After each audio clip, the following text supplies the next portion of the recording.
You know, it feels like you can't go anywhere online these days without hearing about the AI boom. It is everywhere. It's this massive global wave of investment and, well, pure innovation. But it also begs a huge question, right? Is this just another bubble that's going to burst, or are we actually watching the start of a real technological revolution? Let's break it all down. This quote right here from Harvard economist Jason Furman, who, by the way, consults for OpenAI, this really gets to the heart of the whole thing. What he's saying is that even with all the crazy hype, something real, something lasting is being built underneath it all. And that idea, that's the perfect frame for what we're going to dig into today. So, Furman makes this really powerful comparison to the dot-com bubble. I mean, remember that? So many companies just went bust, right? But what was left behind? The actual infrastructure of the internet, all those fiber optic cables, the server farms, and that infrastructure is what unlocked decades of productivity. The argument here is that we're seeing the exact same pattern with AI. The frenzy is actually building something permanent. Honestly, to really get what's happening, the best way to think about it is like a gold rush. It's the perfect metaphor. You've got all these different players, all with different strategies, all racing toward this massive opportunity. You've got the prospectors out there digging for gold, and then you have the people who are getting rich selling the picks and shovels. We are going to look at both sides of this whole equation. Okay, so let's start with the prospectors. These are the companies using AI to dig through, absolute mountains of data to find something valuable, to find that gold. They're not the ones building the huge foundational AI models themselves. No, they're applying them to solve very, very specific problems. And believe me, this is not a small-time operation. Just look at this number. $22.5 million. That's the Series A funding that a startup called DataLane just raised in a round led by Amplify Partners. To give you some perspective, that is a huge vote of confidence from investors. It shows that serious money is flowing to these AI prospectors who have, found a really promising vein of gold.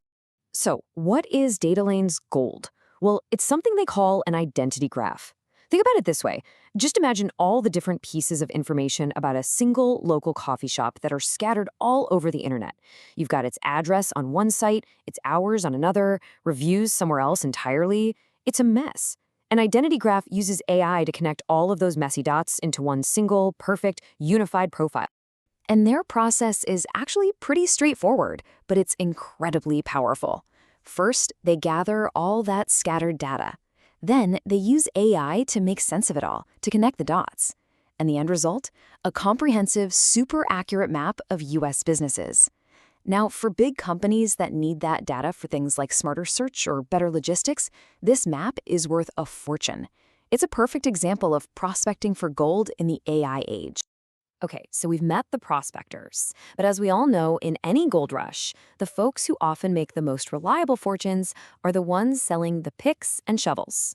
And in the AI gold rush, the picks and shovels are raw computing power. And that business, oh, that's not about one little startup. It's a massive global race. And the scale of this race is it's staggering. Get this. A Tokyo-based company, DataSection, just signed a deal worth over $1.2 billion. For what? To give the Chinese tech giant Tencent access to 15,000 of the latest NVIDIA GPUs. We're talking about the super powerful chips that are literally the engines for AI. That is just an immense amount of power.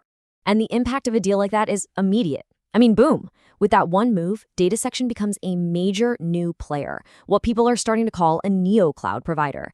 The incredible demand for AI compute is completely redrawing the map of the global cloud industry. And let's be clear, a deal of this size between major players in Japan and China, well, that isn't just business. That's geopolitics in action. And that brings us to a really critical question. These powerful chips are a strategic asset, right? So what happens if geopolitical tensions flare up and you suddenly can't just buy them from another country? How do you keep your spot in the gold rush then? Well, the answer is pretty straightforward, isn't it? You build them yourself. And that strategic need brings us right to our next key player, More Threads, a Chinese AI chip maker that's on a mission to do exactly that. And they are moving at an incredible speed.